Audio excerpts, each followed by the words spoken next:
Good evening, ladies and gentlemen. Welcome to this meeting of the Scrutiny Committee under its new title of Planning Economic Growth and Net Zero. For those who don't know me, I am Councillor Neville Walker, Chairman of the Committee, and on my left is Councillor Adam Peacock, the Vice Chairman. The committee is joined by Officers of Democratic Services, Lucinda, Alison and Alex, Legal Services, Tom, and we have the pleasure of having our Chief Executive here tonight,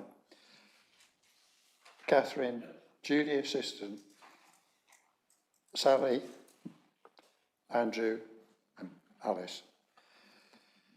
So before I start, please ensure members have got all their mobile phones turned off. Thank you. So turning to item 1 on the agenda. Oh, sorry, I beg your pardon. We also have the pleasure of 2 Cabinet members, Councillor Stephen Hillier and Councillor Robert Salisbury. Would I now ask the Chairman to read out the safety notice?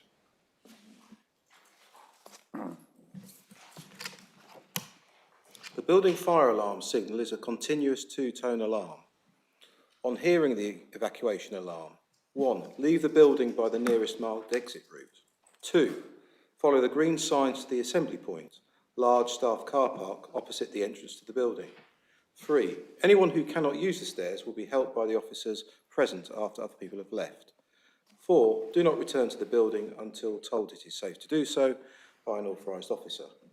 Also, the whole of the council's site is a no smoking area and filming from the public gallery is permitted, but members must please refrain from filming within the council chamber so as not to distract the meeting. Mobile phones, as already indicated, must be switched to silent. Thank you, Vice Chairman. Turning to item 1 on the agenda, to note substitutes in accordance with Council Procedure Rule 4, substitutes at meetings of committees, etc. Councillor Alison Bennett, substituting Councillor Hatton. Thank you, Councillor Bennett. Thank you. To receive apologies for absence, we've received apologies from Councillor Hatton. To receive declarations of interest from members in respect of any matters on the agenda. Do I have any, please? Thank you. Turning to item 4, to confirm the minutes of the meeting of the Scrutiny Committee of Housing, Planning and Economic Growth, as it was then, held on the 19th of January and the 11th of May 2022. May I ask members to vote by using the microphone touchscreen and the button that corresponds with their name.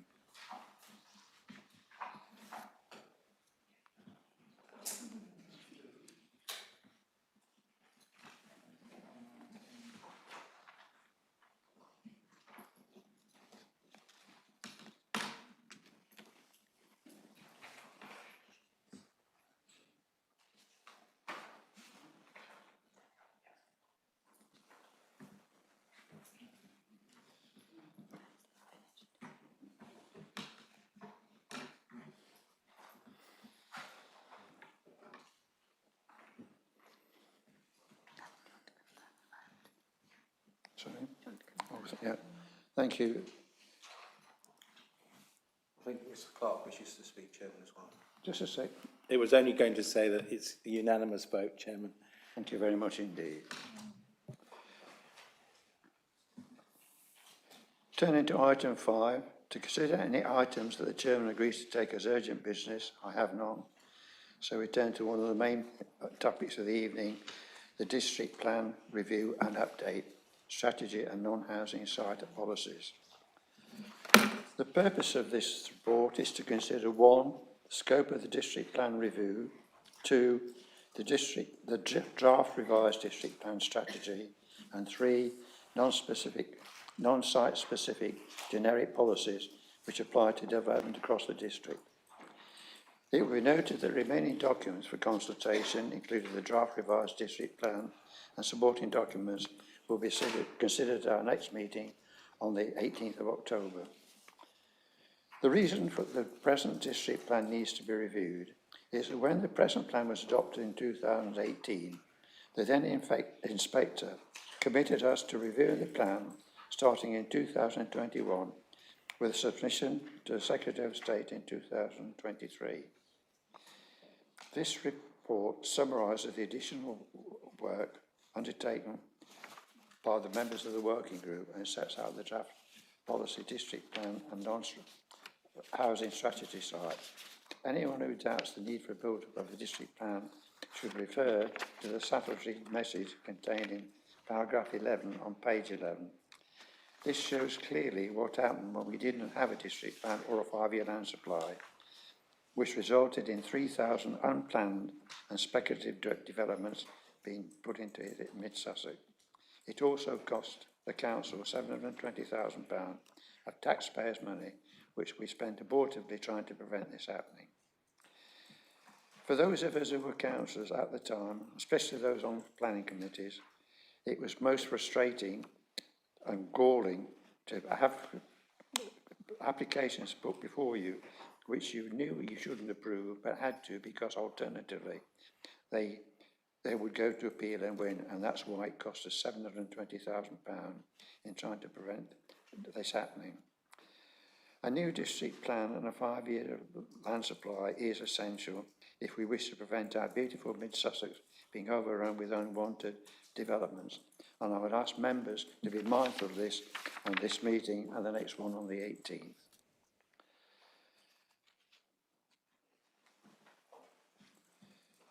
So, can I start by, before we turn to Judy to ask us to give us all the details, can I start by thanking the working group for their input? They met 4 times over the summer for 10.5 hours, a marathon. In line with the resolution in January this year, the working group looked at the major alterations to the policies, the proposed new policies, the site selection method and site allocations. They did a wonderful job, and thanks, my personal thanks to Councillor Gary Marsh for conducting it so ably. Thank you. The purpose of the Scrutiny Committee this evening is to consider and comment on the scope of the district plan review, paras 13 to 20 of the report and appendix 1, the proposed spatial strategy, paras 23 to 25 of the report, chapter 6 of appendix 2, and the proposed policies summarised in the report at paras 36 to 56 in appendix 2. I will now turn over to our guru, Judy Holmes, to take us through what this is all about. Thank you, Judy, please. The floor is yours. Thank you, thanks. As this committee, I think the report's quite self-explanatory, but I think it's just worth making sure that we are navigated, because I appreciate that this is quite a lengthy tome. This committee is well aware of why we're here today. At its meeting in January, it was clear that it wanted officers to carry out further work and to set up a working group to review the policies and the sites. So since then, we have been busy. We've commissioned a brownfield study to explore brownfield potential. We've carried out more detailed transport work, which we usually do, actually, between Regulation 18 and 19. We've updated the housing requirement to take account of the latest data. We've worked with our neighbours over unmet need. We've worked closely with site promoters to strengthen the evidence base and to support allocations and to firm up the policies that support those allocations, particularly in relation to the yield and the infrastructure. And we established a cross-party working group, which, as the Chair has said, has met 4 times and has carefully considered the policies and reviewed all of the site allocations. You'll see that we've split this scrutiny of this plan over 2 meetings. The first of the meeting, as the Chair has already indicated, is to consider the scope of the review and the proposed strategy and the policy, not the sites. That's at the next meeting on the 18th of October, where we will present the full suite of documents that will be issued for Regulation 18, including the sites, which have already been discussed at the member working group. Unfortunately, as indicated to the committee by email, there was a technical glitch, and we had intended, as indicated at paragraph 55, to provide you with a tracked version of the policies, because these are the only things that have changed since the January 22 version of the plan. So the scope and the spatial strategy is the same as the version issued in January, but it's the policies that have changed. We've tracked the changes, and you should have received a copy of the tracked version, and I will confirm that the online version is does reveal the tracks. So that will give you an idea of what has changed since the January version of the plan. The changes to the policies are as a result of further work by officers to remove any ambiguity or and to improve clarity. And they also take account of feedback that we received from the member working group. And as I say, they're clearly tracked in this version and on the online version. So, as the Chair has said, the scope of the review is set out at paragraphs 13 to 20 and is also in Appendix 1, page 21 of the agenda pack. When we talk about the agenda pack, we talk about the little number in the bottom right-hand corner. When we talk about the plan itself, we're referring to the big number in Appendix 2 in the middle of the page. Those are the numbers in the plan. The plan itself can be found at Appendix 2, starting on page 25.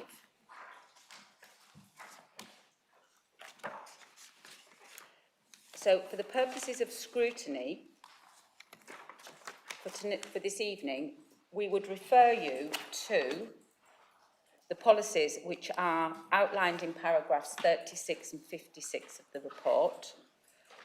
And we would draw your attention specifically to the policies which can be found on pages 35 to 27, which is the big number in the middle of the pack of Appendix 2, or to the little number in the right-hand side, which is pages 60 to 155. You'll see that we have themed the policies, and those are outlined in the report. In terms of next steps, following this committee meeting, we will be having a further meeting, which, as I've said, will consider a clean version of all of the documents that will be issued for Regulation 18 consultation, and it will also include the sites. Finally, I'd just like to draw members' attention to the recommendations. You'll see that the recommendations refer to the previous Scrutiny Committee, but they should, of course, refer to the Scrutiny Committee for Planning, Economic Growth and Net Zero. Following your meeting on the 18th of October, and subject to the outcome of that meeting, the intention is that the full suite of documents will be presented to Council on the 2nd of November, where it will be asked to consider the plan for Regulation 18 consultation. The officers are here to help with any questions, Chair. Thank you. Thank you. Have I any questions so far? No? Right, thank you, Judy. I would like now to invite Councillor Robert Salisbury as a Cabinet member to see if he would like to add to what Judy has already said, please. Thank you. Oh, Chairman, thank you. I have very little to add to anything that Judy says, she and her team being the in-depth experts on this topic. But I'd also like to just, on behalf of all members, say thank you, Judy, for coming into this meeting when we all know that you should actually be at home with your foot up after the surgery that you've had. But there we go. It goes to show how dedicated you are to getting this right. As you know, I'm a big supporter of plan-led approach to development on the basis that if we're to take growth, we should be in control of where it goes and, very importantly, what infrastructure we get to support that growth. No controlled infrastructure that we can require. And tonight's meeting is all about securing those two critical factors. Often there's a focus on sites. However, the spatial strategy and the policies are the backbone of the plan and are just as important as sites. And I'm pleased to say this evening the committee is being asked to comment further on the work of officers and the working groups who have carried out additional work at the request of this committee on those items. As the Cabinet Member for Planning, you'll not be surprised to know that I attended all the working group meetings as an observer along with the leader. And I'd like to thank all the members of that group for their hard work and input, which was very comprehensive. So thank you, Chairman, and I look forward to observing this meeting. Thank you, Councillor Salisbury. This is a complex report, and to keep us on track, I intend to deal with 1, the scope of the review first, then ask for comments and questions on the spatial strategy. Then I suggest that the committee review the policies. I propose that we take policies by chapter. Paragraph 38 of the report sets out the different chapters out. I will ask members to start with the sustainability policies, which are on pages 37 to 48 of the revised district plan. Just to be clear, I'm referring to the page numbers of the draft, as Julie has said, of the draft revised plan, which are shown in the centre of the page. I will ask members to make comments, questions to policies in that chapter before moving on to the next chapter. Is everyone happy with that, please? Thank you. Could I remind members who wish to speak to do so by pressing the microphone touch screen on the button so that corresponds with their name. So can I ask for any comments so far and questions on the scope, please? Thank you. Any comments on the spatial strategy, please? Thank you. So now turning to paragraph 38, can I ask for comments and questions on each of the following sections? To start with, sustainability.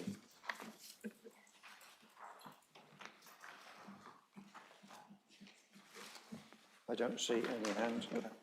Councillor Eggleston. Sorry? Councillor Eggleston, Chairman. Councillor Eggleston, please. Yes, thank you, Chairman.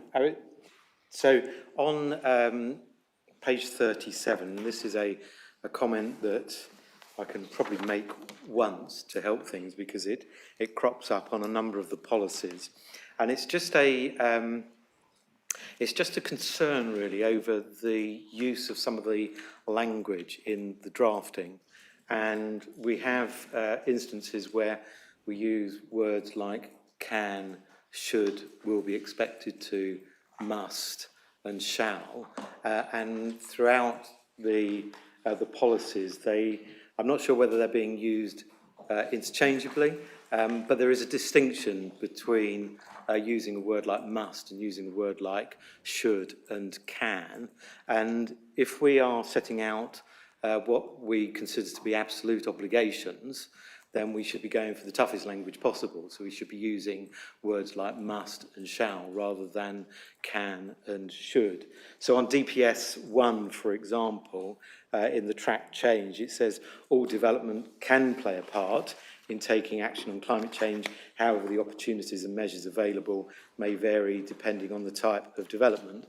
And I think in terms of our approach to development and climate change and net zero, we probably want to be using language like must, which gives us a much firmer control over policy. So that would be my comment on the first part of DPS 1. And then when you go into the detailed policy, if you're looking at, for example, maximising carbon sequestration, we should say develop, and I know this is an existing policy, and I wasn't on the council when the first district plan was drafted. We say development should protect existing trees, which if you regard that as not an absolute obligation, then it gives a lot of wriggle room.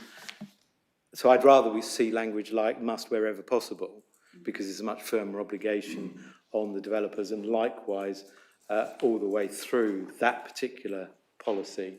I have some similar comments on DPS 2, but I'd like to come back on that, if I may, afterwards. Thank you. Sally, would you like to answer that, please? Thank you very much, Chair. You're right, there is a very clear distinction, and that very clear distinction is driven by the NPPF. So there are some things that we can apply more force to and therefore must require, and some where we have to have a little bit more flexibility. So taking, for example, your question about development should protect existing trees, the only trees that we can say development must protect are veteran trees. But because this is a broader framed policy, we've had to use the more open language. So we've used it in a very specific way, driven by what we can and can't do, led by the NPPF. Thank you, Sally. Happy with that, Councillor Wilson? Can I redraft the NPPF? I want to go home tonight. Right, thank you. Turning to the next section. Sorry? Councillor Brown. Sorry. Councillor Brown, sorry. Thank you, Chairman. I'd like to refer to the starting paragraph of DPS 2. All developments in its design, construction, operation and use will be expected to contribute to a reduction of carbon emissions. I think this is really rather incorrect, because developments in their design, construction and use, they produce and they increase carbon emissions due to the design and the embodied energy in them, which of course we know is not measured. So I feel that that introductory paragraph is really wrong. And then going on to the clarification that came after the 19th of January edition of the draft district plan, and that is the Building Research Establishment Housing Quality Mark, scale and minimum standards for different development types. I think this is entirely difficult to use. It follows with all the different stars and the different classifications. I feel that it's not moved us on from the old DP 39 with respect to the lack of solar energy capture. You know, gas-fired combi boilers with no hot water storage, solar PV and thermal on larger house roofs is what we should be aiming for. There should be a distinction really between smaller properties where combi boilers are absolutely fine and there's no expectation to put solar panels on the roofs. But in larger properties, there's every opportunity to do that. And I feel we're being driven by the Housing Quality Mark, which is, after all, is a builder or a constructor-led organisation. And I made this comment at the working group, and that is, I think that the energy performance certificates, however, as they are, they're bound to be improved and changed. At the moment, they're on a cost basis, electricity cost basis. They're likely to move to a CO2 basis. I think that if we founded this plan, this new district plan, on energy performance certificate, we wouldn't have the complexity. And if, as and when Her Majesty's government changes the baselines and moves into really supporting such things as energy generation by householders, then it would move naturally there. And we're stuck with this housing quality mark. So I think I've made my point there. Thank you very much, Chairman. Sally, would you like to take this, please? Thank you very much, Chair. You're right, the difference between the January version of the policy and this is the inclusion of the quality mark and the different rating. Working with BRE, which is the Building Research Establishment, which is an accredited body and a well-renowned body for the accreditation to achieve sustainable measures. They have advised us that the HQM mark is better than BREEAM for residential developments. So what we've done is refine it to reflect best practice. In terms of your point about all of embodied and life cycle of energy and sustainability, that's exactly what the BRE mark and the BREEAM marks do. They start at the outset of the development and go through the design. They look at all the design principles, so it's not just the energy aspects, it's water use, it's construction waste. So it's all embracing. There are other accredited schemes, and we do refer to those within the policy itself. but we thought it was useful to indicate what we would expect from developments. Now, all the accreditations that are listed in the policy will take us to a higher standard than the building regulation standard. And that's absolutely what we want, and it's what we heard members say they wanted. So they are achieving higher standards than the building regs standards. And I think the final point is the energy performance certificate only relates to existing properties. It doesn't relate to new development coming forward. And what we're trying to do is to have a standard or a methodology. When applications come in, we can encourage developers to work towards the best, most rigorous standards. Thank you, Sally. Thank you. Councillor Janice Henwood, please. Oh, thank you. Referring to on page 41, big number 66, water resources and water efficiency. It talks about new development proposals must accord with the findings of the Gatwick Sub-Region Water Cycle Study. Well, we haven't looked at that. That's actually been updated since it was originally considered to apply to the old district policies DP 42, which says that's based on Gatwick Sub-Region Water Cycle Study. Well, it's been updated since then. So I'm confused that some of us here will not be that familiar with what it requires, what it suggests, the water cycle study. And we did and have suggested that we kind of scrutinize that a bit more carefully. It's pretty important. This is an area of severe water stress. Additionally, I do have a specific question on the next page, the second paragraph down. Specific water consumption and efficiency requirements will be required for significant sites and are detailed in those policies. I don't know which policies we're talking about in that instance. Thank you. Andrew, please. Thank you, Chair. Yes, the Gatwick Water Cycle Study has been updated since the evidence base that supported the district plan when it was adopted. It was updated in 2020. It's that version that accompanies the evidence base for this plan. That's listed on our website under the evidence base library, and you'll note in the report under background papers there's a link to suggest that the additional evidence that supported the policies in this plan are in the evidence-based library. That updated version is in there. It confirms the water stress nature of this area and allows us to, through the findings of it, allows us to look at implementing tighter standards than building regulations, and that's exactly what this policy is doing. Sorry, I'm confused. Sorry, I'm confused by the reference, those policies. What policies are we talking about in that particular, those policies? Andrew, please. Are we talking specifically the Gatwick Sub-Region Water Cycle Study, which didn't have policies, it was just a study? Sorry, Yeah, the Gatwick Water Cycle Sub-Regional Water Cycle Study is the evidence base. That's what tells us what we need to put into policy. DPS2 is the policy that reflects the findings of the Gatwick Water Cycle Study.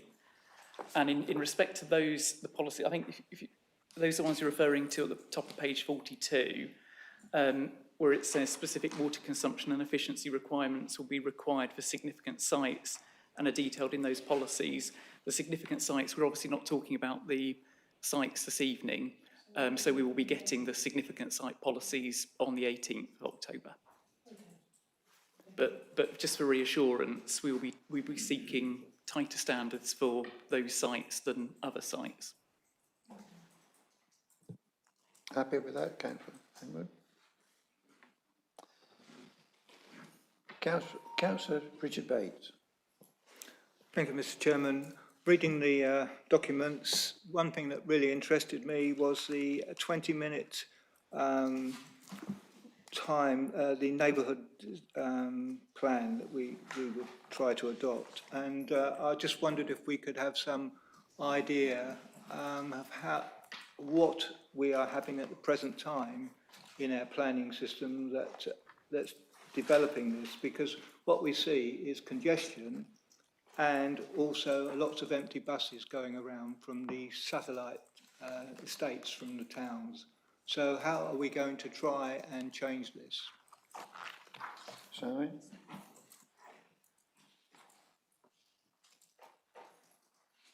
Thank you for that question, Councillor Bates. The 20-minute neighbourhood concept is one that we've tried to weave throughout the whole document. You'll see we've explained it in detail in the spatial strategy section in order to provide a little bit more clarity for people what it is we're talking about. It's a well-defined concept that's now used by government. And it is to ensure that everybody has access to goods and services within a short walk or cycle route, and that's what the 20-minute refers to, it's a 20-minute walk. So if you have easy access to goods and services, you're more likely to use sustainable modes of transport, and you'll see throughout the plan we've made reference to that concept because we think it's a really powerful way of driving sustainability and sustainable development. Thank you, Sally. Councillor Eggleton again. Thank you, Chairman, for allowing me to come back on this section.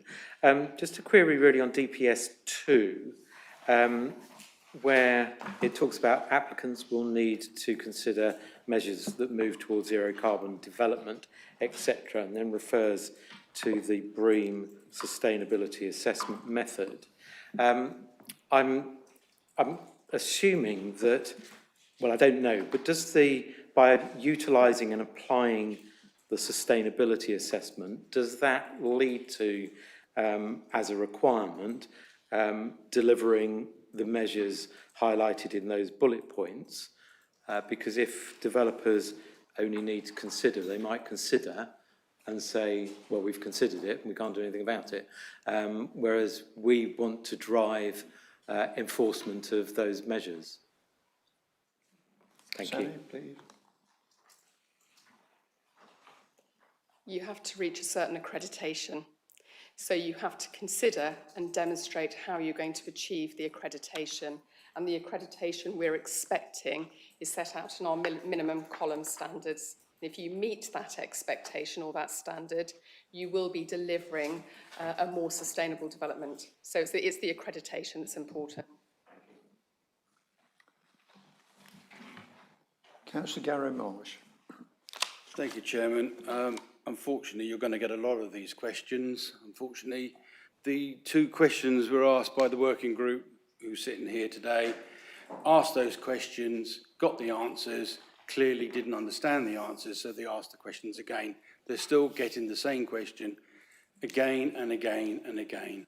So to help save time, Chairman, all the questions, unless it's a new question, they've already been answered. Perhaps they're playing to a wider audience than we are here tonight, Chairman.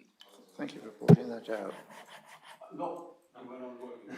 I said those two now on the working group. We can't waste, I'm conscious of time, and we can't go over stuff that's been done in the working group. And thank you for Gary Marsh, because you've got the advantage. I wasn't present at those meetings, so I'm not sure what went on and what didn't. So the next person to speak is Councillor Paul Brown. Thank you, Chairman, for letting me come back. And, Is this something that's relevant to this, what we're doing now? Indeed, Yeah, thank you. Were not raised. Don't forget, the working group was looking at changes from the 19th of January edition and the substantial changes and the new policies. So that means that we didn't pay attention to some of the stuff that was in the 19th of January. And these are a couple of very simple things on the sustainability section. And the first one, following on from Councillor Henwood, about water infrastructure, South East Water. And it says, it says at the moment, where supply infrastructure is not sufficient or available, proposals must be set out by in parentheses, the applicant. So this is an improvement over the previous district plan, but at a recent planning committee meeting, I was told when asking about South East Water's failure to actually respond at all, that they simply had a statutory duty to provide the water, and we shouldn't really bother about it. So, so that's my question on DPS 5, water infrastructure. Then on DPS 3, renewable energy and carbon, that we've got here, it refers to a sustainable energy study of 2014. So this is DPS 3, 2014. We now have, in the next agenda item, we have this Ricardo study. So does this need to reflect? Does it need to be modified? I know we're on a moving target with all these things, but, you know, in the very next agenda, we're talking about the Ricardo study. So will that replace the Sustainable Energy Study 2014 in DPS 3? Thank you. Sally, would you like to take that, please?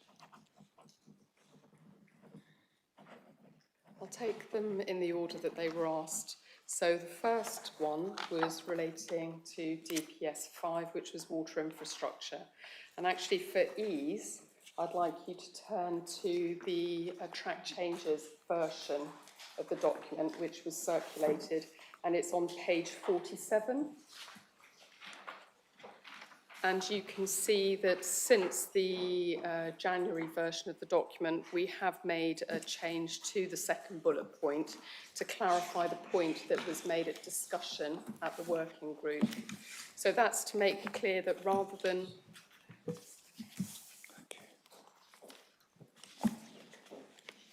Apologies, waiting for technology, I think. Yeah, I think I'm back. To make clear that what we were talking about in that bullet point was the need to ensure that there was an adequate supply of the infrastructure rather than just adequate supply of water. So that's that point. Then turning to your second question, which was on the previous energy study. That energy study dealt with the potential for renewable energy schemes. Ricardo is looking at something very different, which is our net zero target. So the 2014 study still applies, it's still relevant.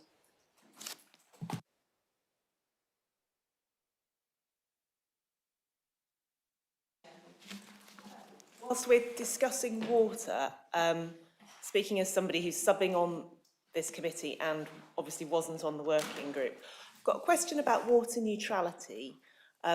Page 10, paragraph 6 of the overall agenda pack notes that one of the reasons for the pause in January was to look at the question of water neutrality and the impact on the district.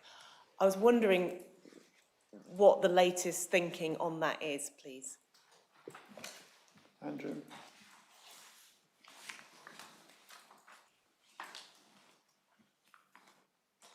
Thank you, Chairman. Yeah, the water neutrality issue is unique to a certain set of authorities, so Crawley, Horsham and Chichester. It comes after a direction from Natural England about them needing to achieve water neutrality in their areas. Very specific to one particular site, a European designated site. At this moment in time, Mid-Sussex is not affected, aside from a very, very small sliver in the Twynham area, where the water resource zone just about crosses into our border. So that's the only area that's affected by it. And in terms of what's happening over the borders, a strategy is being worked on in order to unlock their plan making, which we've got involvement from a observational point of view because of the effects that it could have on us.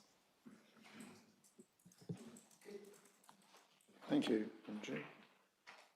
Are there any more questions? Councillor Kennington back, yes. If I could just follow up, Chairman.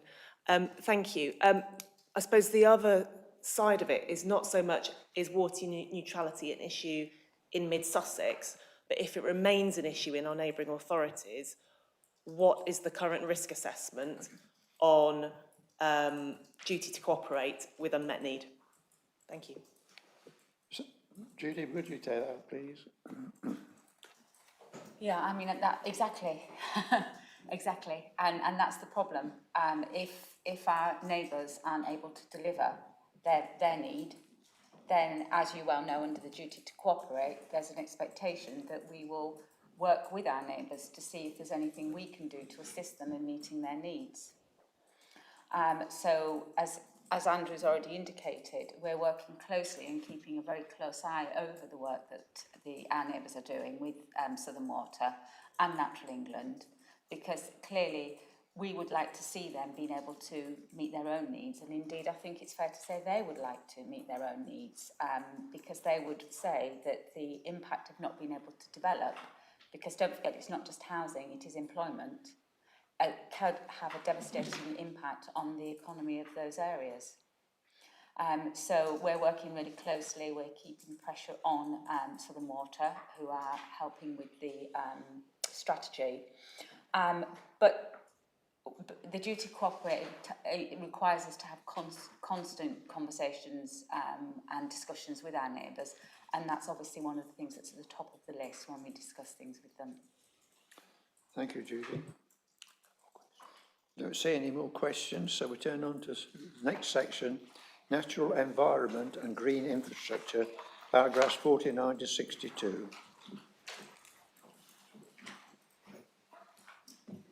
Councillor Leban. Councillor Bannon, please. Chair, sorry, Chair, if I may, could you actually guide us to the page number within the main report when you do that, because it'll make it a lot easier to... Thank you. If you can do that, that would be... Thank you.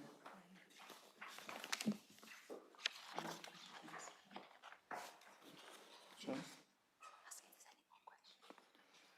Don't see any more questions. We turn on to the next section. Councillor Henwood. Oh, Councillor Henwood. Thank you, Chairman. Although I was part of the working party, some of the proposals put forward, I didn't necessarily expect them. I didn't think that they were the best.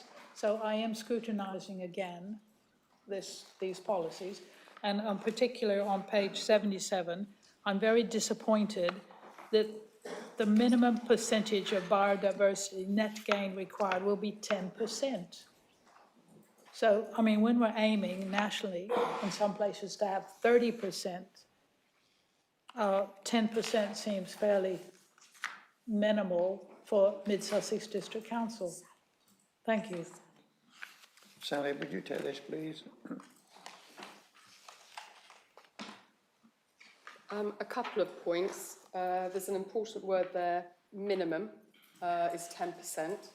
And the second point is the next paragraph down in that policy refers to significant sites where we say we will expect, again, a minimum, but a minimum percentage of 20% biodiversity net gain, so a very much higher standard for those significant sites. Thank you, Sally. What have we got? Councillor Eggleston, please. Yeah, thank you, Chairman. Just a quick question on the biodiversity gain plan. Does that include a timescale for achieving the gain? Oh, sorry, on page 52 of the track changes, at the middle 52. Sally again, please. DPN 2, biodiversity net gain. Yeah. So does the gain plan include a timetable for achieving the gain? There would be a timetable for achieving that gain, and that would be secured either through a Section 106 or a planning condition. Thank you, Sally. Councillor Brown.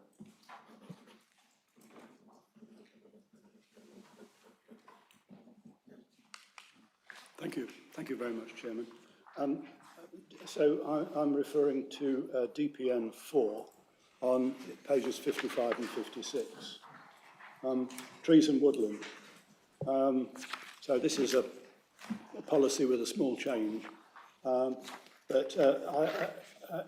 So in addition to protecting hedgerows, fields and woodland, shouldn't, in particular, woodland be protected from engineering operations, including importation of waste material and access roads without grants of planning permission. In fact, should the planning permission be made, the planning application be made, when we've had several incidents of this in my area of mid-Sussex. So I feel that it's not covered in that DPN4 since it's not been significantly modified. Thank you. Andrew, please. Thank you. Obviously, we can only apply planning policies where a planning application is required. So if the planning application isn't required, like it's permitted development, that we can't apply our policies to it. But there are other mechanisms such as British standards and things like that that would need to be accorded with outside of policy.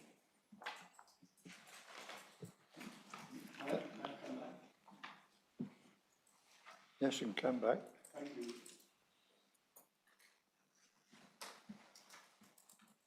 Thank you very much. Yes, but we don't seem to have a policy to regulate this activity of landowners building unauthorised roads in woodlands, for example. Thank you. Ooh. Chairman, that's not true. There's always planning applications for that. When you're talking about unauthorised roads, I think that's the key to the question. It's not something that's planned, as Andrew said. We're looking at how we can control planned development. For stuff that's unauthorised, we do obviously have an enforcement team that will take enforcement action. Thank you. So, Councillor Alison Bennett again. Thank you, Chairman. On going back to Councillor Henwood's point about the biodiversity net gain requirements of 10% and 20%, I was wondering if you could educate me, please, on whether they'll operate a bit like affordable housing requirements in Section 106 agreements, so they can be renegotiated if the market conditions change, or whether they're more of a sort of legislative requirement that it has to be 10%, it has to be 20%, and there's no negotiating or the developer coming back to the council and redeveloping that. Thank you. Sally? My understanding is that it's a minimum, but we're still waiting quite a lot of legislation around this area. And I think the policies are setting the best position we can. We might have to review it when we see further legislation coming down the line, I'm afraid. Thank you, Sally. No more questions, so can we turn to the next section, please, which is countryside, paras 63 to 70.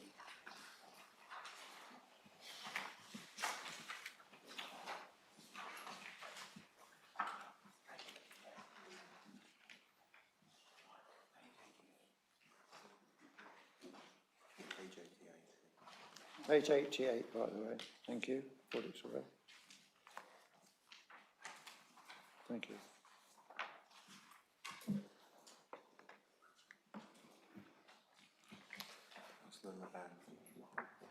Councillor Laban.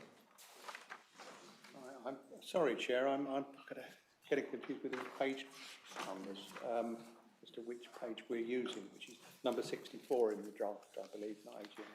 Just in the track changes. Track changes. I had actually meant to wanted to make a comment on, where is it? I can find the thing now, it's on lighting in the countryside, which is, I don't know whether I'm in the right section because it's the green one. But Could we not, one person at a time, please?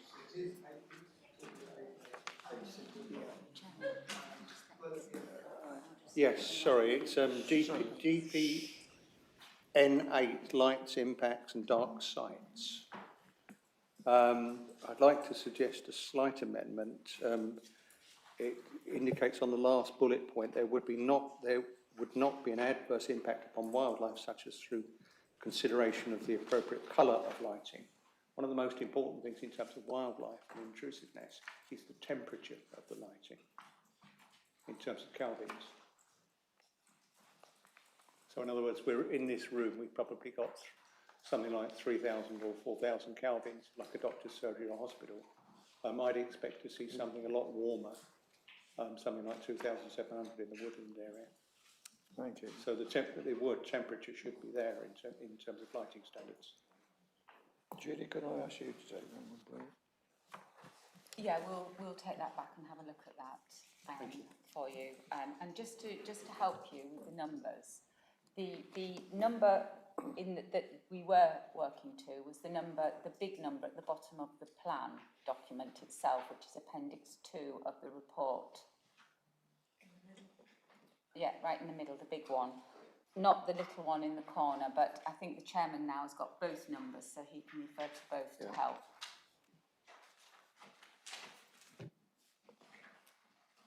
Councillor Brown. Thank you, Chairman. I'm looking at DPC 1, Protection and Enhancement of the Countryside. I'd like to suggest that all farmland is necessary for farming unless it's degraded or adjacent to towns. See Natural England Guide to Assessing Development Proposals on Agricultural Land, classification grades 3A and 3B. This is where the problem occurs, and we did discuss this at the working group slightly. But I'd suggest that previous use of the land for arable crops should be an indicator of the fact that they're. I use the word prime land, but I was put down on that. But land that is needed is going to be needed for agriculture, and we should be really avoiding that. So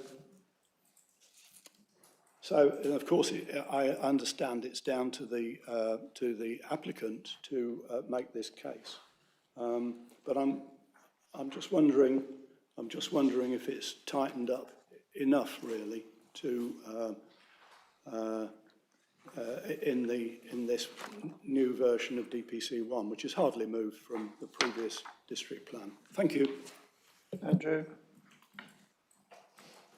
Thank you, Chairman. Yeah, as you'll note, for this one, DPC 1 is a minor update for clarity rather than a major update, which is why there hasn't been much of a change to it. That's our existing policy. Best and most versatile agricultural land we have got set out in that policy is being protected. And the definition of best and most versatile agricultural land is national definition, grades 1, 2 and BRI A. The majority of our district is what's classified as grade BRI, and the distinction between BRI A and BRI B has to be done on a site-by-site basis based on soil sampling and all sorts of other scientific analysis. So we can only go as far as national policy tells us to in terms of best and most versatile agricultural land, and that's what's in this policy. Thank you, Andrew. Councillor Eggleston. Yes, thank you, Chairman. I'm probably beating my head against a brick wall with this one, but I shall raise it because I've been consistent on what was DP 13, preventing coalescence, which is now DPC 2 on page 65, and of course no update is proposed to the existing plan policy. And I've always felt that the existing plan policy is weak, particularly in an environment where the majority of development is concentrated in a limited area. So page 66 in the track changes. And I make this request with no great deal of hope that it will be taken away and reconsidered. But when I look at our spatial strategy, which is to build on existing settlement boundaries, and I understand that, you've basically got three choices: bury your head in the sand and hope it goes away, create new settlements, or build on existing settlement boundaries. And they're certainly on 2 and 3, there are advantages and disadvantages. But the more, and I've made this point when we started to look at the site allocation DPD, that the more that you build on existing settlement boundaries, the more you increase the risk of coalescence. It's just an observable fact. And if we're not careful, we get to the point where coalescence becomes a fait accompli, and we don't have anything in our, other than what will be DPC2, other than what is a really subjective policy which defends that position. So when travelling between settlements, people should have a sense that they have left one before arriving at the next. Well, you could take a range of people and they probably all come up with a different answer if we ask them. So I do ask, and I know I could get shot down in flames for this, but I do ask that we go away and see how we can anticipate what will come in the future. As I say, it's a vain hope, possibly. Andrew? Yeah, interestingly enough, the NPPF does not even include the words coalescence. So there's no national policy about coalescence. So actually we're going further than national policy by even having a policy on coalescence at all. It's in the plan in a couple of places, actually. First of all, in the overall vision and objectives, which you've got in page 23, big number 23 in the middle of the page. Strategic Objective 2, which is to promote well-located and designed development that reflects the district's distinctive towns and villages, retains their separate identity and character, and prevents coalescence. So that's an overall aim of the plan that feeds into the strategy and therefore feeds into site selection, which we'll talk about next time. And of course, you're right about the quote about the definition, our definition of coalescence, and that's important. We need to have that flexibility in the plan. Previously, there was a concept of strategic gaps that didn't provide us any flexibility in terms of coalescence, because coalescence depends on the size of the site and the extent of the site. But there is nothing to stop, and I think there is a further policy in the plan looking at local gaps, which of course neighbourhood plans are able to set. So there's a few ways that we can deal with coalescence, this policy being one of them, the objectives the other, and neighbourhood plans the third one. Thank you, Andrew. Can I just briefly comment? So, thank you for that clarification and observations. One of the difficulties with neighbourhood plans is that if you're outside your neighbourhood plan area, then you can't influence it. Andrew, yeah. One approach that's been looked at before is for two neighbourhood plans to have similar policies or exactly the same policies, which would, in a sense, plug that gap. Thank you. Councillor Ban, please. Thank you, Chair. This may be a naive question, but I'm going to ask it anyway. It may well overlap with the net zero section as well. DPC1, which is protection and enhancement of the countryside, as Andrew has actually indicated, it kind of aims to, or seeks to kind of protect grades 1, 2 and 3A of our agricultural land. In terms of actual use of that land, do we have any powers, or could we have any powers in terms of the district plan, in terms of land use, to actually define that land in terms of arable? In other words, to actually stop all of our arable land being converted to livestock farming, which would of course have negative effects in terms of methane production, etc., in terms of our goals to achieve net zero. No, we don't. Well, I know we don't. My question was... We can't. Could we? No. Councillor Whitaker. Thank you, Chairman. First of all, I just want to say I was on the working group, and I'd like to personally thank Councillor Marsh for his excellent sharing of that session and for all the hours that were put in. Many of the technical questions that have come up already this evening. But I think now Councillor Eggleston has led us into the more strategic element of these policies. In overall terms, policies DPC 1 to 6 clearly have the great potential for radically changing the spatial strategy, the existing spatial strategy, which is enshrined in DP6, the settlement hierarchy. So, and we'll probably see the effects of that in the next meeting. But can I just ask, in terms of evidence-based, Councillor Salisbury at the working group meetings quite correctly placed great store on the evidence base, but particularly with DPC4, areas of outstanding natural beauty. Can I just ask to be hopefully reassured with the evidence base that we have for the detailed study of AONB areas that will be used not just in these policies, but with the spatial the changing spatial strategy from the old district plan to the new review. Thank you. Andrew, will you take that, please? Yes, thank you. The AONB topic papers will all be published as part of the sites report, because the assessment of sites is dependent on them and vice versa. Councillor Brown, again. Thank you, Chairman. It's a different one. DPC4, High Weald AONB. Reading the first paragraph, development within the High Weald area of AONB, as shown on the policies map, will only be permitted where it conserves and enhances the natural beauty, etc. Do you not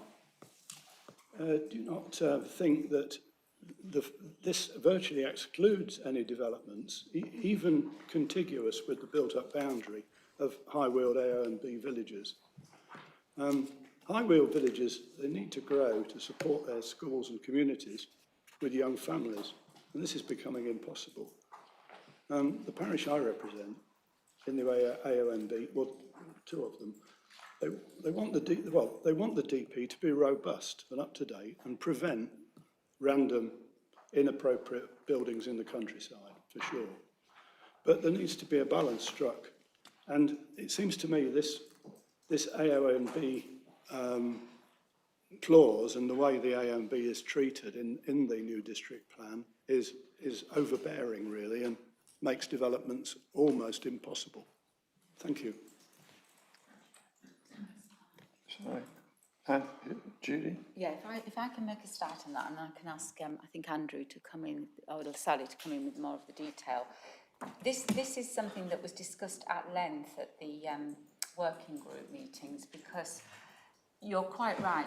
We actually agree that many of the applications or the towns and parishes that we work with within the AMB actually do want to see some level of growth, some level of development. And we had a perfect example of that, didn't we, with the site allocations DPD, where we were promoting a site in Ardingly for 70, because we considered, based on advice from our KC, that would be considered not to be major development.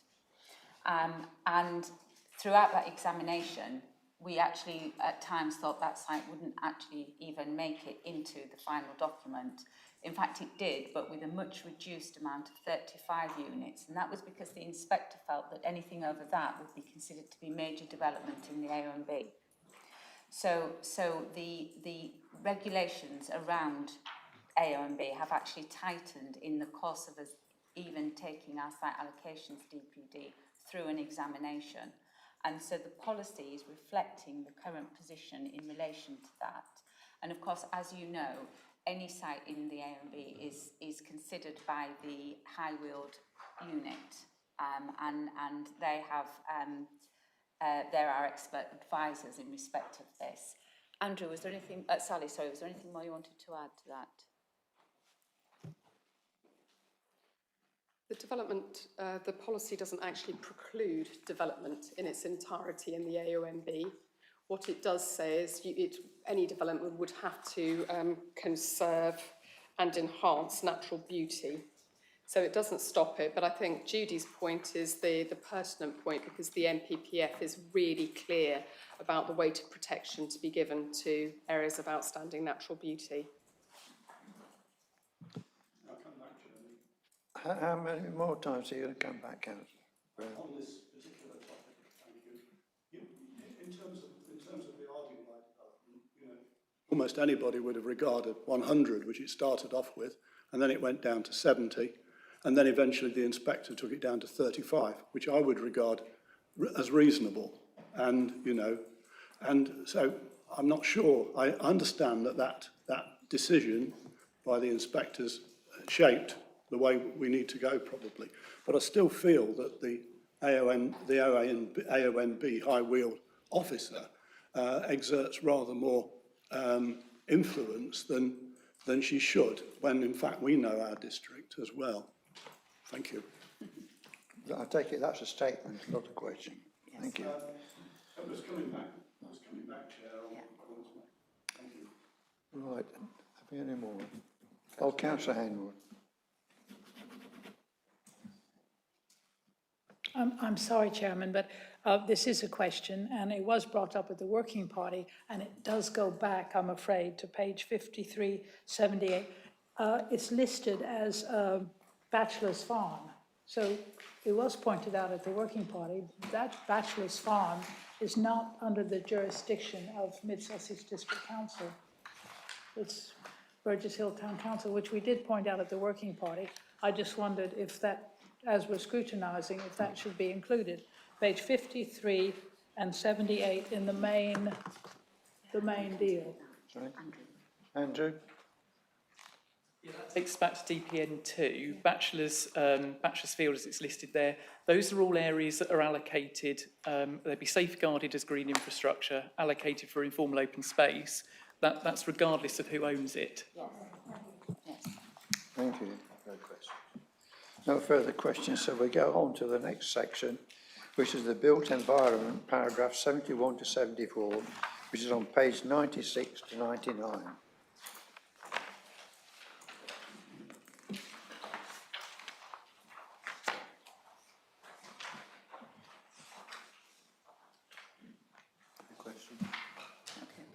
No questions? Yeah. Thank you. We go on to the next section, which is transport. Sorry, I've got the right one there. Transport, which is 75, paras 75 to 81, pages 100 to 106. Questions, please? Councillor Bates. Councillor Bates.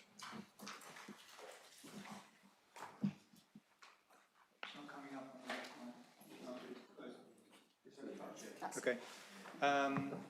Yeah, inevitably, I haven't got my cycle helmet on, but it's a cycling question. And Surprise, surprise. to get to the quick of it is that it references additional routes. And then you flip over, this is on page 78, and then you flip over to page 147, which talks about SA37, Burgess Hill to Haywards Heath cycle network, not implemented, and allocations saved. I mean, are we going to see the same note in 2023 that nothing has been done on this much needed? This is a utility route we're talking about. The other two routes that are mentioned in the report, the Sustrans ones, are really leisure routes, very poorly used and not very, very adequate. But where we do need cycle routes to try and get people to use bikes, we're not providing them or installing them. I'm sure we've been over this before, but Andrew, I'd ask you to reply to it. Yeah, thank you. The policy you refer to, Burgess Hill to Haywards Heath cycle networks, an existing policy, that's in our sites DPD, that's been approved. All we're doing in this plan is referencing that that policy will remain in force until it is implemented, and we're saving it at the moment because it has not yet been implemented, but the policy to do so, safeguard that land, is still in force. Thank you, Andrew.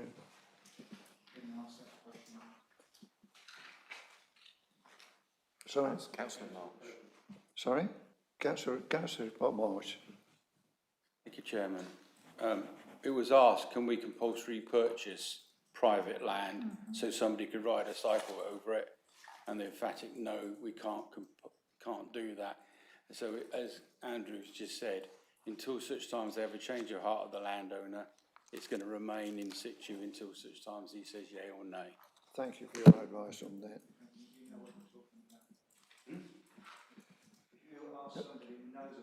Could we stop for discussion, please? Thank you.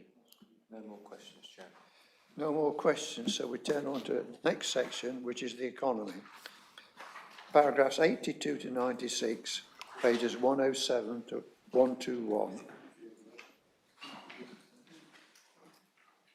No questions, Chairman. Thank you, no questions. Turning to the next section, Sustainable Communities 97, full draft revised plan to be presented to the Scrutiny Committee on the 18th of October, page 22. So we move on to housing, because Sorry? we're not up to Okay. this today. We move on to housing. Paragraphs 98 to 119, pages 123 to 144. Councillor Evans. Councillor Eggleston. Thank you very much, Chairman. DPH3 on page 101, which is a new policy. And I'm actually quite concerned about it. The intent, I understand that, you know, there are opportunities in towns to change the environment and infill.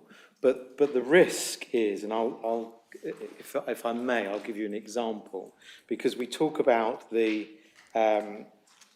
built-up area boundaries. So using SA13 as an example of the risk of this policy.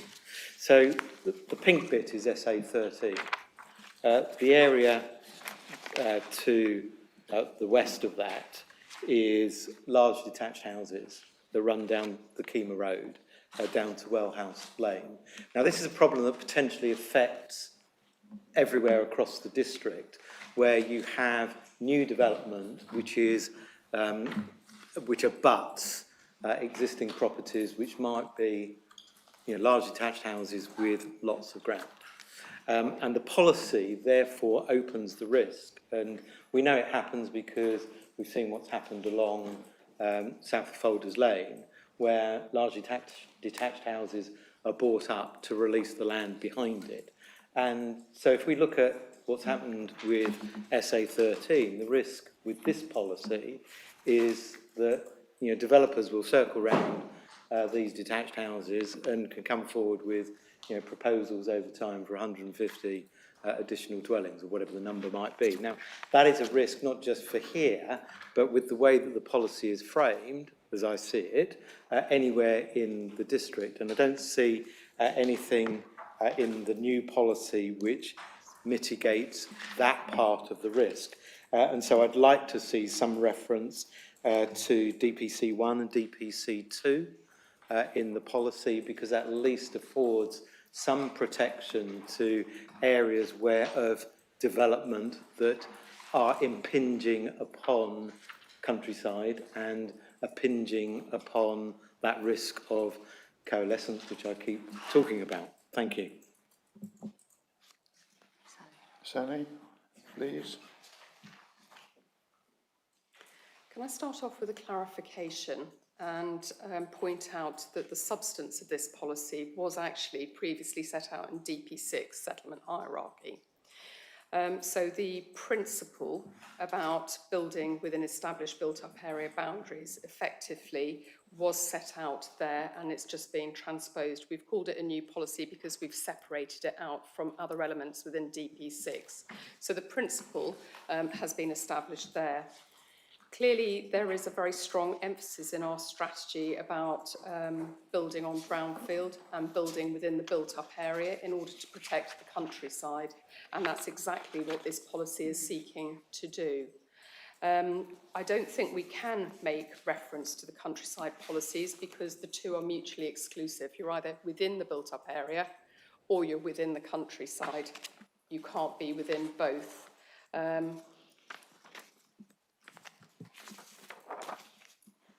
Thank you. If I could briefly come back, because Yes, by all means. this here, the dotted red line, is the built-up boundary of Burgess Hill, and other towns will have the same. And this is demonstrably countryside. You know, you've got Bachelor's Farm across the other side of the road. You've got the land to the south of Wellhouse Lane, which is countryside. So where you've got, so I understand the point if you're in, you know, if this is specifically for an urban area, which is, so the development is in an area and surrounded by it, I understand the point. But that's not my reading of the policy. My reading of the policy is that you can effectively impinge on countryside with this policy. Andrew will take that. Andrew, again, please. Thank you. Yeah, when we allocate sites for development, because they will be built development, they should be within the built-up, they will be encompassed within the built-up area boundary because they are, essentially, they will be built. When we do that, we have to look at the boundaries of that site, and we will round off the boundary to include other built development that would otherwise should be included in the built-up area. It wasn't originally, but would be as a result of the new development. That whole process of establishing the boundary for each site is examined by the inspector. So it's the inspector that has essentially approved the boundary of the site and the revised built-up area boundary that goes with it. And so to add to Sally's point, really, it's important that we continue to do that because we still need to ensure that we can have a justification for our windfall policy, which we'll talk about next time, and an allowance for brownfield land, which we'll talk about next time. And moving the boundaries to encompass new development provides us the opportunity to keep that windfall allowance alive, essentially. Thank you, Andrew. No more questions. We'll turn on to the final section, which is infrastructure, paras 120 to 130, pages 145 to 155. Councillor Whittaker. Thank you, Chairman. I'm very pleased under DPI 1, page 120/145. I think excellent wording, and it really strengthens it when it states, and I quote, both on-site and off-site provision, including beyond the district boundary, may be required to address the impact of development, including cumulative effects on existing infrastructure. I think that's excellent working, so thank you for that. Okay. Last question, Councillor Henry. Councillor Henwood. Thank you. Thank you, Chairman. I don't quite know where we are, but I do know that if we talk about community and cultural facilities and leisure facilities, is there an up-to-date cultural and leisure strategy for the district council, please? It's called leisure. Okay, leisure, you know, Thank the you. answer to my question. Absolutely. Is there one up-to-date, or should there be? Thank you very much, Chairman. Judy. Yes, the council does have a strategy and has recently updated the evidence base to support the district plan work and the infrastructure delivery plan. So I could request a copy of that, please? Yes. Thank you. No more questions. As we now have no more questions, I propose taking the committee to the recommendation on page 9, which says that the Scrutiny Committee for Planning, Economic Growth and Net Zero, 1, considers and comments on the scope of the district plan review, the revised district plan strategy and the draft non-housing policy sites.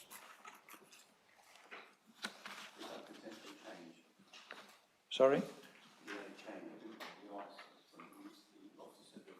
Consider it. The temperature, Councillor Levan said about the temperature of lights. We accept the amendment. No. What we would do, what we said we would do, would be we'd consider whether we could include something around the temperature. So when we come back to scrutiny next time, we will, which is on the 18th, we will update you on that point. Thank you. I'll now ask members to vote by using the touch screen, please.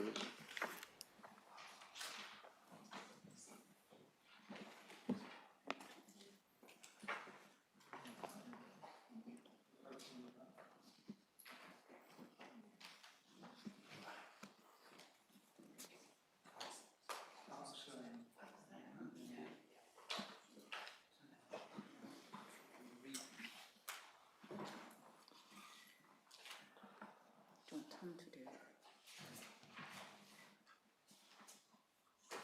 Tom, can I ask you to read through the results, please?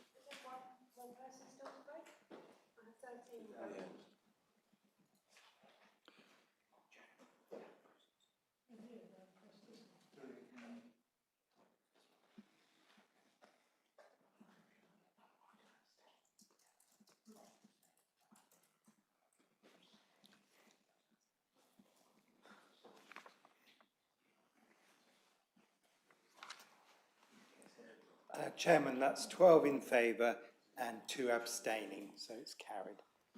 Thank you. Could we sort of show how the way councillors voted, please?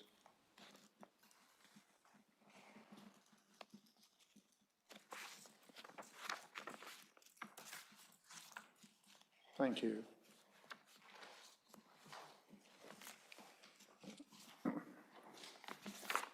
I have to say, I think our officers... Excuse me. Yeah, sorry. Oh, it's a Councillor Bennett, yeah. Yes. Thank you. Can I just check, is Councillor Clark here? No, so why is he on the list? Because he's a member of the committee. Okay. And is Councillor Hatton on the list then? No, you're Because I'm subbing for her. Fine, thank you very much. Okay.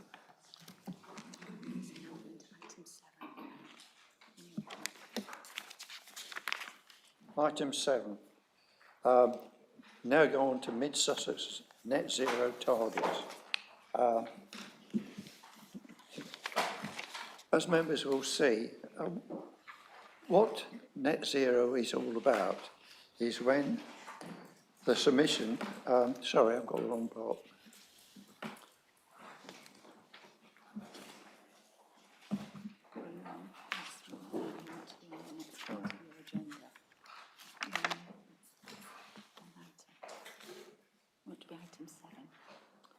Item 7, oh sorry, item 7, yeah, sorry.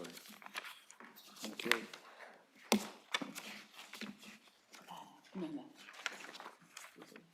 Hang on, it's there, isn't it?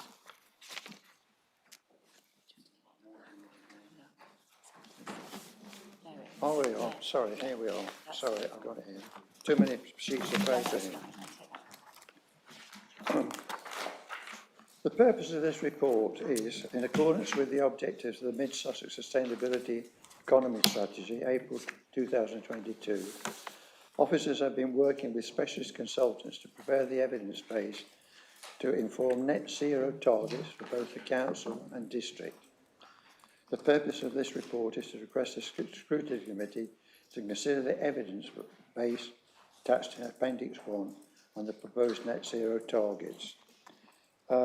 As I think we all know, net zero means achieving a balance between greenhouse gases emitted into the atmosphere and the greenhouse gases removed from the atmosphere.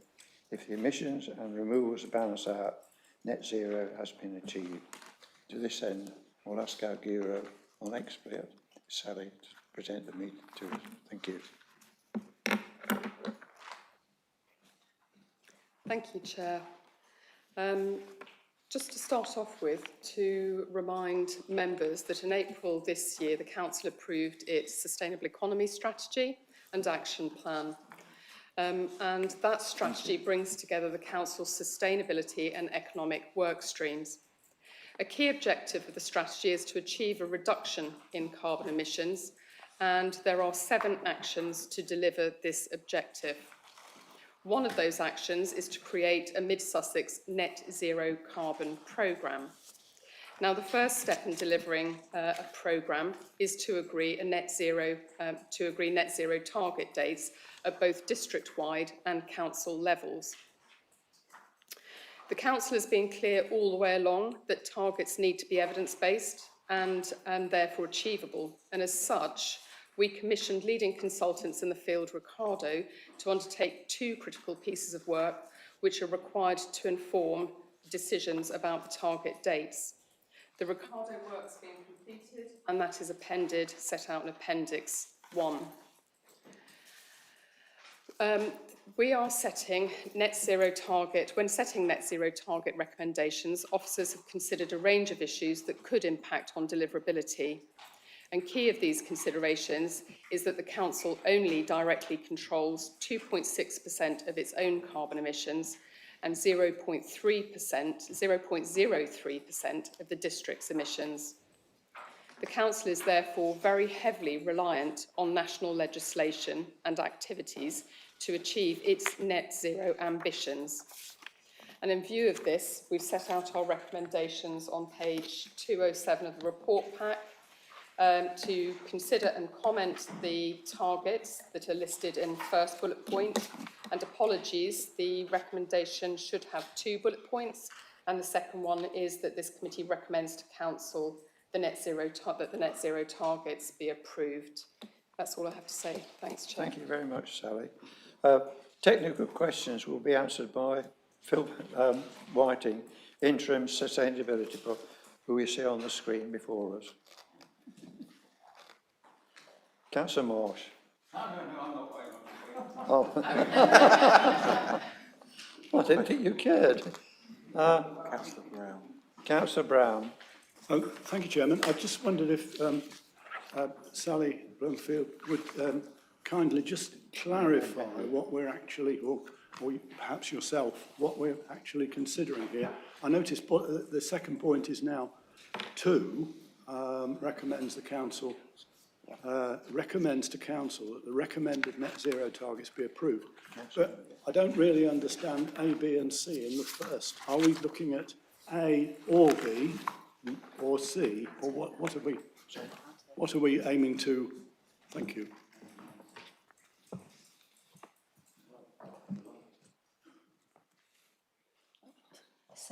So just to clarify, what the committee have been asked to do today is to agree to recommend to council the 3 targets. So it's not either or, it's all 3 of them, because each of them addresses and deals with a different perspective of net zero.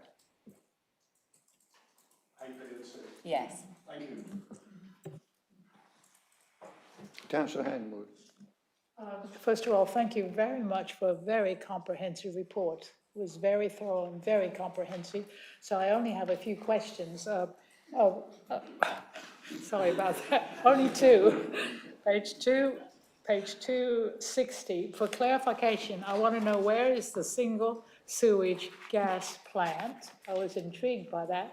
And on the next page over, where we have a lovely map which shows locations of renewable energy technologies, well, I figured out the incinerator is the little brown one at New Haven, but the other 2 graphics, the circle and the square, what do they represent, please? Outside our district. It doesn't matter, I'm interested. Sally? I'll take the first one and Phil can take the second. So the first is Goddard's Green Wastewater Treatment Works, which is really exciting. It's a really exciting thing. I'm sure we could probably arrange a visit. Yes, yeah. It's a huge amount of investment to convert waste products to energy. Say no more. Thank you. It's Councillor Phil, Brown again. Phil, I think. Sorry? Phil now will take the second. Phil, do you want to take the questions, please? Thank you for the questions. Yes, the orange circle is solar PV, and I believe the red square is energy from waste. Thank you.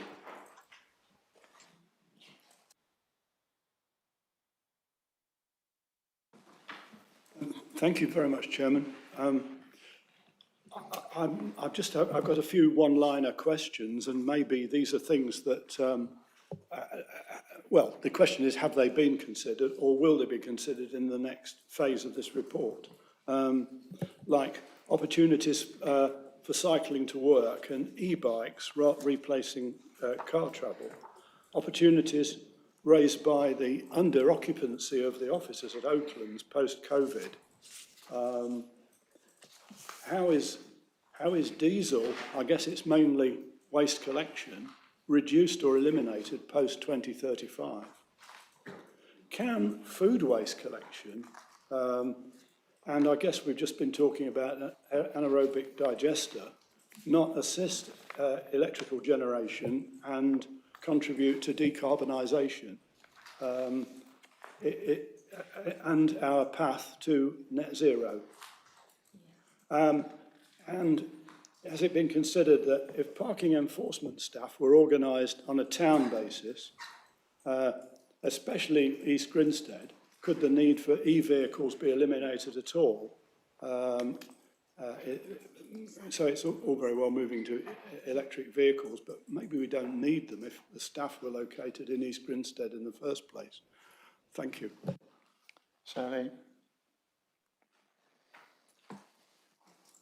Apologies for the very short answer, but yes, that will be the next stages of work, because this is that setting the target. And as I said in my introduction, what we need to do is then establish a programme, as we have committed to in the Sustainable Economy Strategy. The programme will set out how we get there. Thank you, Sally. Councillor Hillier, I owe you an apology. I should have asked you to come in. Would you like to summarise it all now, please, for us? Thank you, Chairman, and I'm delighted your committee decided to take this. I had intended, obviously, to do a bit of an introduction, but we're well into the debate, and so I'll kind of paraphrase what I was going to say, because I think Sally did it very well. But essentially, I think all of us in this room would like to achieve net zero sooner rather than later. But we have to be pragmatic about it. I think we can honestly say that Mid-Sussex's contribution truly is a drop in the ocean to the global efforts. However, the UK has decided to take the position that we need to be a leader in this.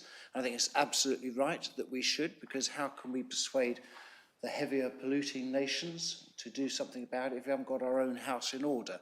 And I think it's entirely right that Mid-Sussex does its bit. Moving on to the targets, as Sally has said, it's an unarguable fact that the overwhelming factor in achieving net zero is going to be the reliance upon national government to tackle huge subjects like ensuring all of our energy is sustainably produced, our transport modes are similar, and much more. And a lot of our pathway and the nation's pathway to net zero is also heavily reliant upon technologies that are still emerging. So I think it's quoted in para 15. It says very well, at both the council and district-wide level, a 2050 target is technically feasible, but delivery is heavily reliant upon other factors. We know that other authorities have set targets, some of them more ambitious and not as evidence-led as ours, but members may wish to note that 53% of 127 chief executives who were recently surveyed declared that they had very little confidence that their own authority would be hitting their targets. Hence, I think it's very important that we've gone down the route of being led by facts, and I'm very grateful to officers for the work they've done with our consultants. I think the recommendations are pragmatic and appropriate, and I think I can also reassure members that we'll do our best to lock in savings at the earliest appropriate opportunities, not waiting till these long-stop targets arrive, so that our environment benefits from the cumulative impact of the carbon savings over the years. And thank you very much. I look forward to hearing further comments from your committee, Chairman. Thank you. Councillor Barnes. Thank you, Chairman. I've got, I think, 4 items I'd like to wade into, if I may. I'll keep them as brief as possible. Page 278, section 3235, which alludes to which in turn would rely upon shifts in consumer behaviours, diets, producing food and new farming technologies. Just the question is that does the council believe it's got a role in terms of leadership, signposting to the community and or education to actually help us achieve those goals? That's the first question. Page 65, under the tree management policy, Mid-Sussex District Council, the council wishes to maintain an increased level of tree cover across the district. Easy question, how? How are we going to achieve that? The gritty one is page 283, which is the business as usual scenario, and it refers to the office of the statistics provided by the National it's easy for me to say, National Statistics Office. And regarding it's the last paragraph, and it basically says that in 2008, Mid-Sussex had 149,700 odd in its population and could reach 159,000.8 by 2030 and 165.4 thousand by 2040. Now, those are figures that I'm assuming that we've taken as gospel because they've been produced by our government, and we've used that as a base for our kind of calculations. What I don't understand is how they align with our housing targets. We've got to build, and you can correct me if I'm wrong, please, because this is. We've got to build 876 homes per annum until the year 2024. And then from 2024 up to 2030, we've got a current requirement of 1,096 homes, which to my mind reduces a requirement for about 11,800 homes. But the Office of National Statistics basically said, look, we're going to get another 10,000 people over the next 12 years. So we're going to actually be effectively building more homes than we are actually going to increase our population. And it puzzles me as to where, if there's a mistake somewhere in this report in terms of the metrics.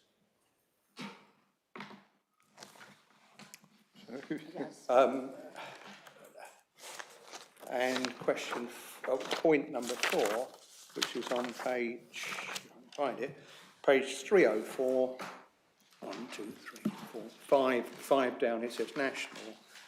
It says 2030 and all new cars will be fully zero emission at the tailpipe from 2035. Now, as far as I'm concerned, that's wrong. It must be 2030 because the government requirement is that combustion engines will not be sold in cars from 2030. So one of them must be wrong. Thank you very much. Sorry. Yeah. Judy, can you start it? Or... Yeah, thank you. Thanks. If I make a start on trying to respond to some of those, and I'll ask Sally and Phil to come in with a bit more detail. I think to take your first point, I think it's absolutely essential that public bodies, including this council, do provide a leadership role.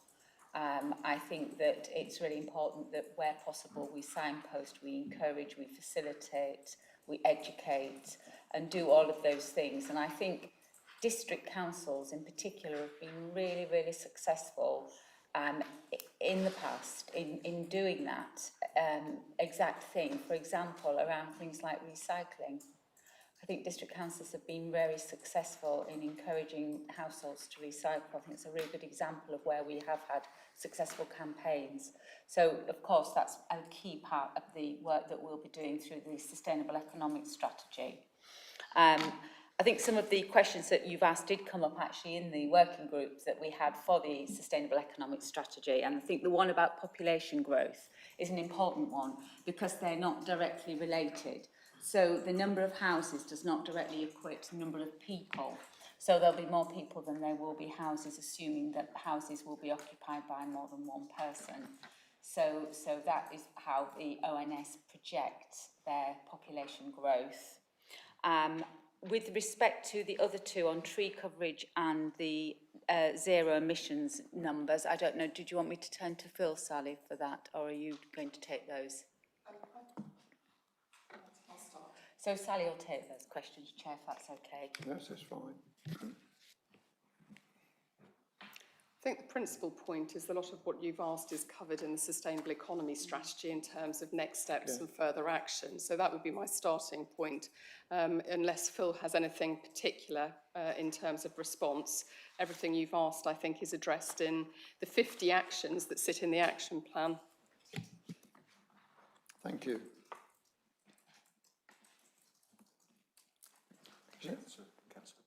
Councillor Bates, sorry. Thank you, Mr. Chairman. I note that we are relying really on government to do most of the work on the net zero. And it's interesting to see a government spokesman saying that he has doubts about this especially in respect of what we heard today about maximising economic growth. So I don't know where we're going to go on that. It'll be interesting. But the question more locally is that we're proposing, well, we have started to implement a food waste collection, but I noted that one other local Sussex council has withdrawn that scheme. And really the question is, what would we consider to be an acceptable return on this particular project?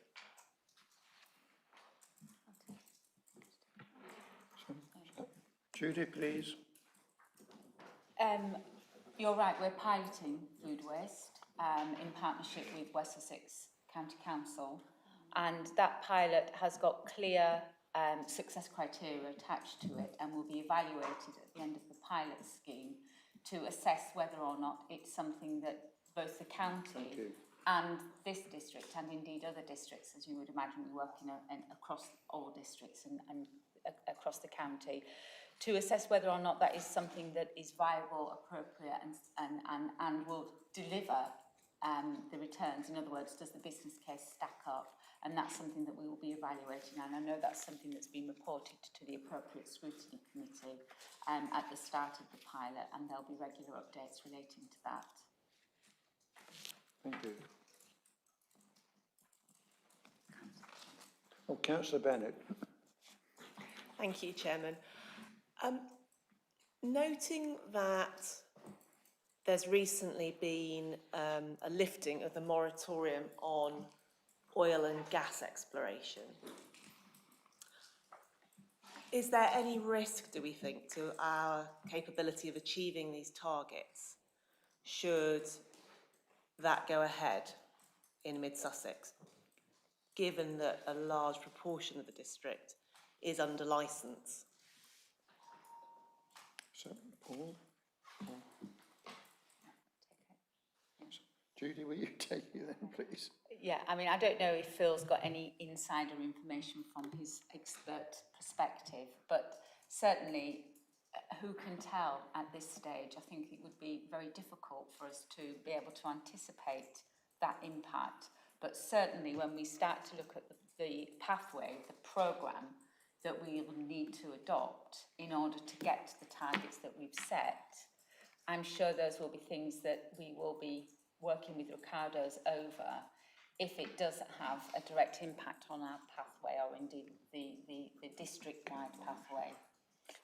I don't know, Phil, did you have anything you wanted to add to that? Do you have any insider information? No, unfortunately, I don't have any insider information. I'd just say that in the scrutiny report, we lay out the programme for periodic baselining of our emissions.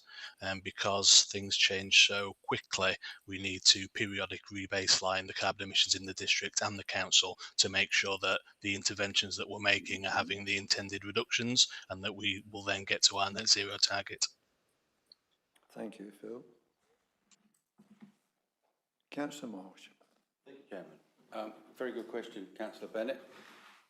I must admit, as it was my village and ward were directly affected by this, it's actually at the planning inspector to make a decision whether they uphold the appeal by Angus Energy or they uphold West Sussex County Council correct to refuse the licence in Lower Stumblemead in Balcombe.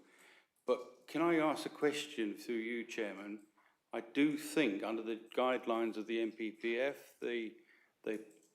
we've in the High Weald, where a lot of the licences you mentioned have virtually the same status, equal protection status as the national park. Is that correct? That they can't actually frack, for want of another word, within that? That's changed since the, but it doesn't affect the moratorium being lifted. I don't know where it conflicts each other. Thank you, Chairman. Andrew, please.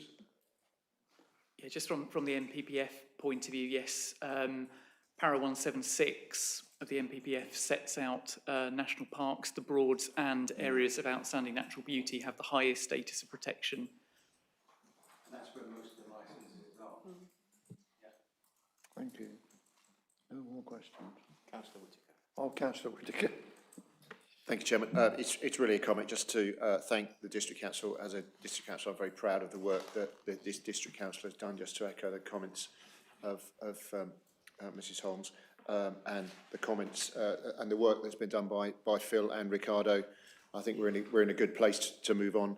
And I'm very pleased and reassured of the pragmatic approach that Councillor Hillier has said, because clearly it's a very fast-moving feast at the moment, and we have to be flexible and adaptable in every area. So thank you to everybody that's done all this work.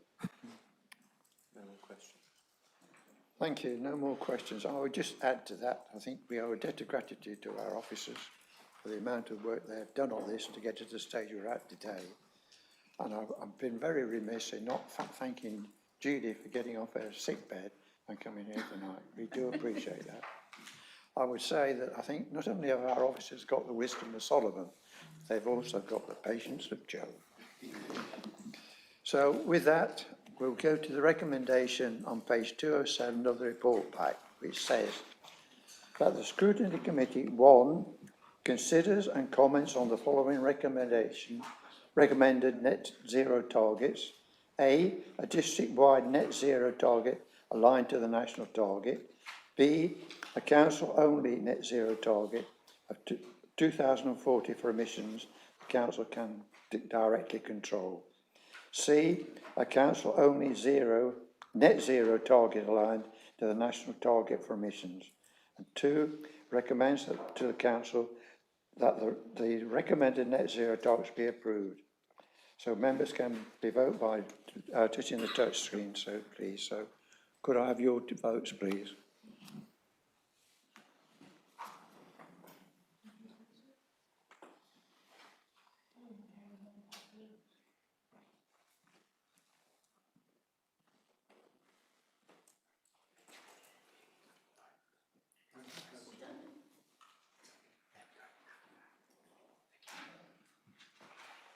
Chairman, that's all in favour, unanimous vote. Thank you very much. Thank you, the members of the committee for that.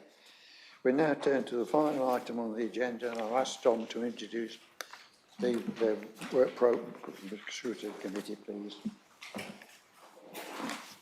Thank you, Chairman.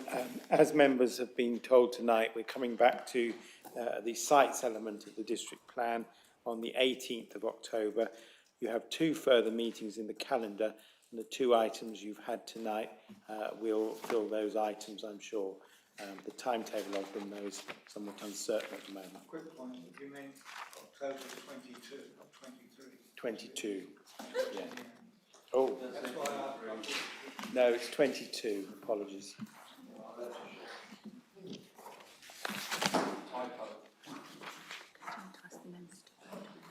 Sorry?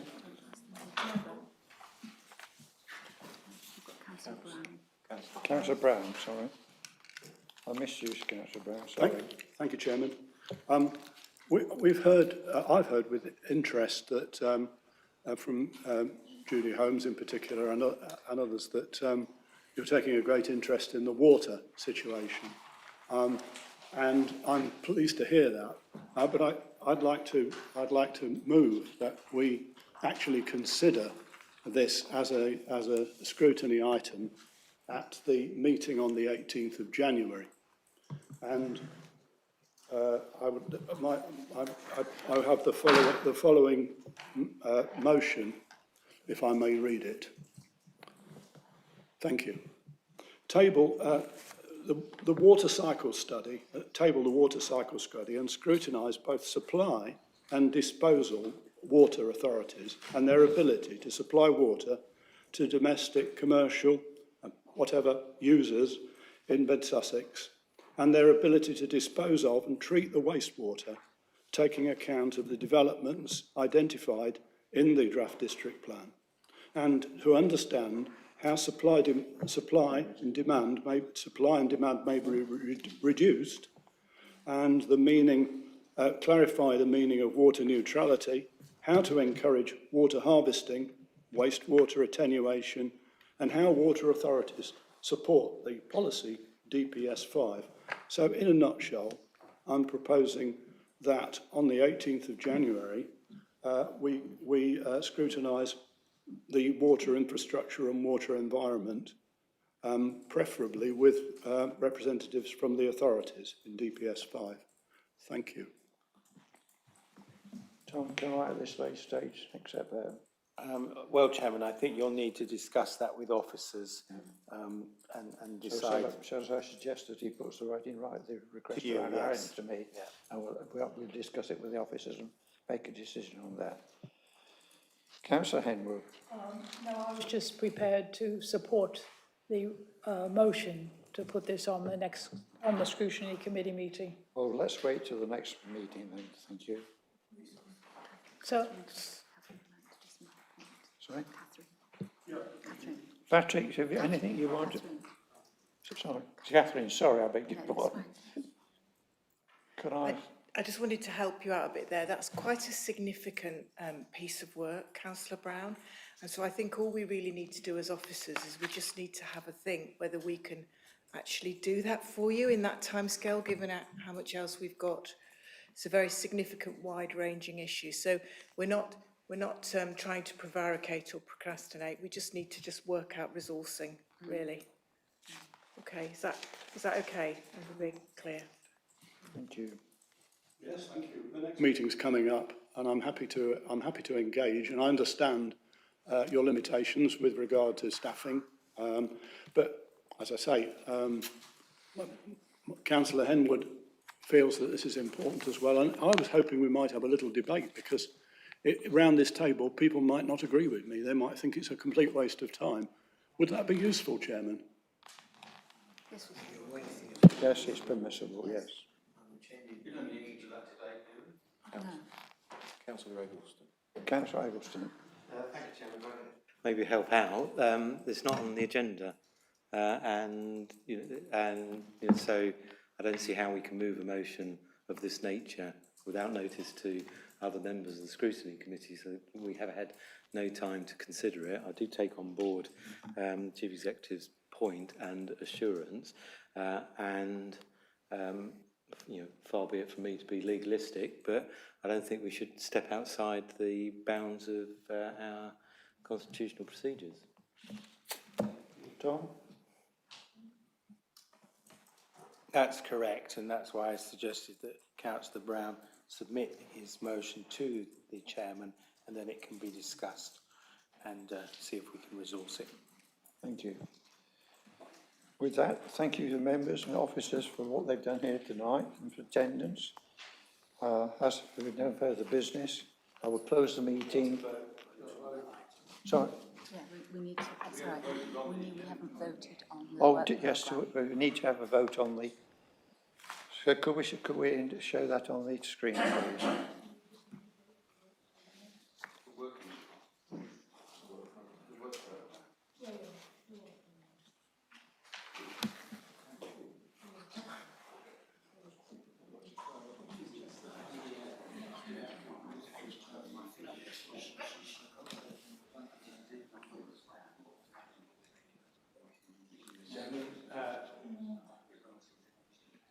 Chairman, we've got 13 in favour and 1 abstention, so it's carried.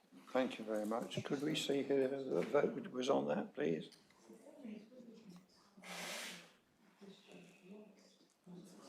Thank you. With Item 8. item 8 and 9. We've got no questions. Questions pursuant to Council Procedures Rule 10.2, due notice which has been given. I have none. So with that, I will close the meeting at 8:52. Thank you very much.